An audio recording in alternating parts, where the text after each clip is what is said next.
Arts College in Chennai City. Chennai College of Arts and Science. OMR Karapakam, Chennai. For more details, www.chennaiartscollege.com. Mega TV நேயர்களுக்கு வணக்கம்.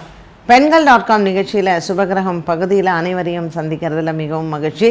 இன்றைக்கி நம்ம என்ன பார்க்க போகிறோம் அப்படின்னா, வரக்கூடிய வரலட்சுமி நோன்பு தான். இந்த வரலட்சுமி நோன்பு வந்து இந்த வாட்டி எப்படி வருதுன்னு கேட்டிங்கன்னா, ஆடி மாதத்திலேயே வருது. அதுவும் பௌர்ணமியில் சேர்ந்து வரக்கூடிய ஒரு நாளாக இருக்குது. ரொம்ப பெண்களுக்கு வந்து ஒரு முக்கியமான நாள்.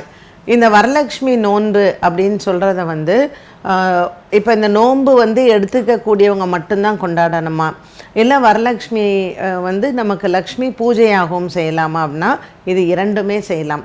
எனக்கு நோன்பு பண்ணுற வழக்கம் இல்லை அப்படிங்கிறவங்க மகாலட்சுமிக்கு பூஜை பண்ணலாம். சரி, இதை எப்படி பண்ணணும், இந்த வரலட்சுமி பூஜையை நம்ம எப்படி பண்ணணும் அப்படிங்கிறத பார்க்கலாம். ஒரு சிலர் என்ன பண்ணுவாங்கன்னா, வியாழக்கிழமை சாயங்காலமே அலங்காரம் எல்லாம் பண்ணிடுவாங்க. ஸோ இதுக்கு முதல்ல தேவை என்னன்னு கேட்டிங்கன்னா, ஒரு அழகான தட்டில் ஃபுல்லாக அரிசி போட்டுட்டு அது மேலே கலசத்தை வைக்கிறோம். இந்த கலசத்துக்கு வந்து மஞ்சள் குங்குமம் எல்லாம் வச்சு மாவளையெல்லாம் வச்சு அந்த கலசத்துக்குள்ளே ஃபுல்லாக நீர் நிரப்பலாம், சுத்தமான நீர் நிரப்பலாம். அப்படி இல்லை அப்படின்னு சொன்னால் முழுமையாக அரிசி நிரப்பலாம்.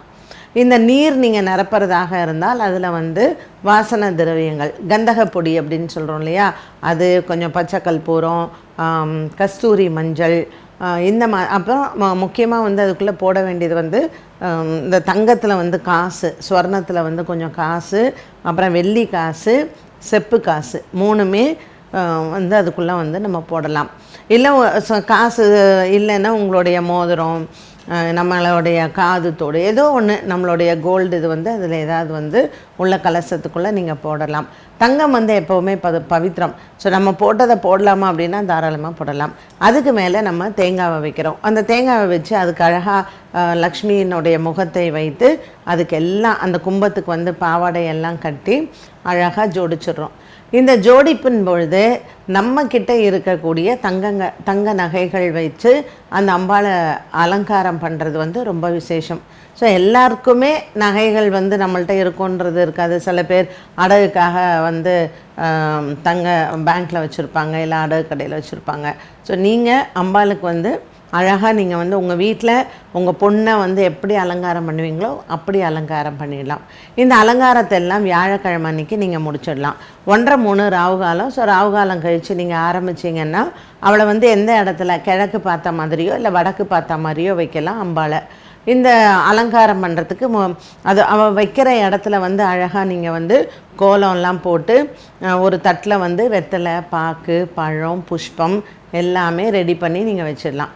ஸோ சாயங்காலம் 6 மணி சூரியன் அஸ்தமித்ததுக்கப்புறம் இந்த அம்பாளை வந்து நம்ம வாசல்ல இருந்து அப்படியே அழைச்சிட்டு வரோம்.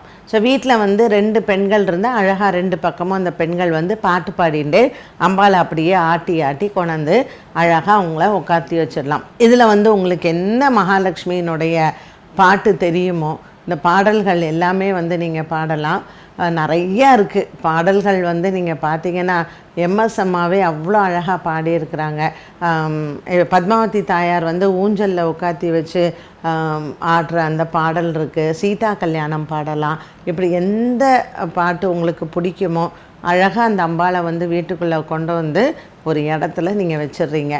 வச்சதுக்கப்புறம் நம்ம வந்து அவளுக்கு ஃபஸ்ட்டு நம்ம வந்து சின்னதாக ஒரு பிள்ளையார் பூஜை மாதிரி நம்ம பண்ணுறோம். இந்த பிள்ளையார் பூஜை வந்து நீங்கள் மஞ்சள் பிடிச்சி வச்சு இந்த பிள்ளையார் பூஜையை பண்ணலாம். இந்த பிள்ளையார் பூஜையை வந்து நீங்கள் பிள்ளையாருக்கு வந்து அருகம்புல் அர்ச்சனை பண்ணி வெத்தலை, பாக்கு, பழம், நெய்வேத்தியம் எல்லாம் பண்ணி பிள்ளையார் பூஜை முடிச்சுட்டு அம்பாளுக்கு 2 அர்ச்சனையை வந்து பண்ணலாம். வியாழக்கிழமை சாயங்காலம் நம்ம நெய்வேத்தியம் பண்ணுறச்சே மஞ்சள் பொங்கல் தான் பண்ணணும். ஸோ துவரம் பருப்பை போட்டு பச்சரிசி, துவரம் பருப்பு இது போட்ட பொங்கல் வந்து நெய்வேத்தியம் பண்ணுறது ரொம்ப விசேஷம். ஸோ அந்த நாளில் நம்ம வந்து சாயங்காலம் பொங்கல் நெய்வேத்தியம் பண்ணி பசும்பால், இந்த பசும்பால் வந்து பச்சை பாலாக இருந்து அந்த பச்சை பாலில் வந்து கொஞ்சம் தேன் அண்டு பசும் நெய், இது 3ஐயும் திருமத்துரம் அப்படின்னு சொல்லுவோம். இதை நல்லா கலந்து நீங்கள் வச்சிங்கன்னா அம்பாளுக்கு ஒரு மிகப்பெரிய நெய்வேத்தியம் அது. அப்புறம் நம்ம கற்பூர ஆரத்தி முடித்து அன்றைக்கி பூஜையை வந்து நம்ம முடிச்சிடலாம். வெள்ளிக்கிழமை கார்த்தால ஸோ நம்ம இந்த வெள்ளிக்கிழமை கார்த்தால இந்த நோன்பு சரடு இருக்குது பார்த்திங்களா, அந்த சரடை வந்து அந்த கலசத்தின் மேலே போடணும். ஸோ எத்தனை லேடிஸ் இருக்காங்களோ அத்தனை சரடு போட்டுட்டு எக்ஸ்ட்ரா 2 சரடையும் நீங்கள் வந்து வச்சுக்கலாம். ஒன்று அம்பாளுக்கு, இன்னொன்று யாராவது எக்ஸ்ட்ரா வந்தாங்கன்னா அவங்களுக்கு கொடுக்கறதுக்கு. ஸோ இந்த மாதிரி நீங்கள் எல்லாத்தையும் ப்ரிப்பரேஷன் பண்ணிவிட்டு காத்தால் வந்து அதே பிள்ளையார் பூஜையை வந்து ஃபஸ்ட்டு நீங்கள் பண்ணுறீங்க. பிள்ளையார் பூஜை பண்ணிவிட்டு மகாலட்சுமியினுடைய கனகதாரா ஸ்லோகம் சொல்லலாம், அஷ்டோத்திரம் சொல்லலாம். ஸோ உங்களுக்கு என்ன ஸ்லோகங்கள் முடியுமோ அந்த ஸ்லோகங்கள் எல்லாமே வந்து நீங்கள் தாராளமாக பண்ணலாம். அதற்கு பின்ன நமக்கு வந்து நெய்வேத்தியம் வந்து ரொம்ப முக்கியம். ஸோ வெள்ளிக்கிழமை காத்தால் இந்த நெய்வேத்தியத்தில் வந்து காலையில் எந்திரிச்சு நீங்கள் வந்து பச்சரிசி ஊற வச்சு அந்த பச்சரிசினால் ஆன இட்லி வந்து பண்ணுறது ரொம்ப விசேஷம். கொழக்கட்டை கண்டிப்பாக பண்ணணும். அதே மாதிரி வடை வந்து அன்றைக்கி கண்டிப்பாக பண்ணணும். அப்பம் வெல்லமும் இந்த அதாவது அரிசியும் உளுந்தும் அரைச்சி வெல்லம் போட்டு அப்பம் பண்ணுறதும் இருக்குது. மைதா மாவும் கொஞ்சம், கோதுமை மாவு கொஞ்சம், வெல்லம் கொஞ்சம் கரைச்சி அப்பம் பண்ணுறதுலையும் இருக்குது. ஸோ இந்த அப்பம் பண்ணுறது வந்து ரொம்ப விசேஷம். இப்படி நெய்வேத்தியங்களை எல்லாம் கொஞ்சம் சித்திரான்னம் பண்ணிக்கோங்க. அதே மாதிரி கொஞ்சம் சக்கரை பொங்கலும் பண்ணிக்கோங்க. இப்படி பல வகையான பதார்த்தங்களுடன் அந்த வரலட்சுமியை வந்து நாம் பூஜை பண்ணுறோம். இந்த காலங்களில் வந்து பார்த்திங்கன்னா நமக்கு இந்த வரலட்சுமி நோன்பு, அதுவும் இந்த ஆடி மாதத்தில் வரக்கூடிய இந்த நோன்பு வந்து வரம் தரக்கூடிய லக்ஷ்மி. ஸோ நீங்கள் வந்து எல்லா விதமான வரங்களையும் அவள்கிட்ட கேட்டு பெற்றுக்கொள்ளலாம் இந்த வரலட்சுமி பூஜையில். ஸோ ஜென்ரலாக நம்ம வந்து அர்ச்சனை பண்ணுறது அப்படிங்கிறது ஒன்றாக இருந்தாலும் மகாலட்சுமியை நாம் வரம் கேட்கக்கூடிய நாள் தான் இந்த வரலட்சுமி நோன்பு அப்படின்னு சொல்லக்கூடியது. ஸோ இது வந்து நோன்பு எடுக்கக்கூடியவர்கள் இந்த மாதிரியான ஒரு முறையை கடைப்பிடிப்பார்கள். இப்போ நோன்பு இல்லை, நான் வெறும் பூஜை தான்ப்பா பண்ணுறேன், எனக்கு இதெல்லாம் பண்ண தெரியாது அப்படிங்கிறவங்க என்ன பண்ணலான்னா வெள்ளிக்கிழமை அன்னைக்கு காலையில் சக்கரை பொங்கல் பண்ணிக்கோங்க.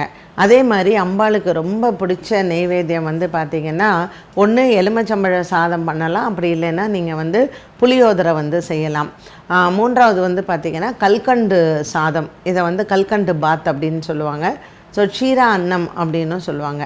கல்கண்டு பாத்து, இந்த 3 நெய்வேத்தியங்களையும் வைத்து வடை பண்ணுறது எல்லாருக்குமே ஈஸி தான். ஸோ வடையும் நம்ம நெய்வேத்தியத்தில் வச்சு திருமத்துரமும் வைக்கலாம்.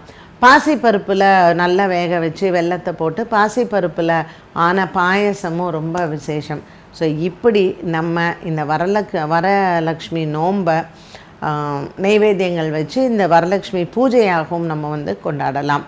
இப்போ எனக்கு வந்து கலசம்லாம் வைக்க முடியாது, எனக்கு பழக்கம் இல்லை அப்படின்னு சொல்கிறவங்க குத்து விளக்கு இருந்ததுன்னா குத்து விளக்குக்கு இந்த அழகாக ஜோடிப்பெல்லாம் செஞ்சு நீங்கள் தாராளமாக குத்து விளக்குக்கு நம்ம வந்து பூஜைகளை வைத்தாலே போதுமானது தான். ரொம்ப நேரம் உட்காந்து பூஜை பண்ணாதான் வரலட்சுமி பூஜைன்றது அர்த்தம்லாம் கிடையாது. நம்ம வீட்டில் இருக்கக்கூடிய மகாலட்சுமிக்கு ஒரு நெய்வேத்தியம் வைத்து அவளுக்கு ஒரு ஆரத்தி காமிச்சு அதுக்கப்புறம் இந்த பூஜையை முடிக்கும் பொழுது நம்ம வந்து குங்குமத்தினால் ஒரு ஆலம் கரைச்சி வீட்டு வாசலில் நம்ம இது பண்ணிவிட்டு அம்பாளை வந்து வணங்கினாலே போதும்.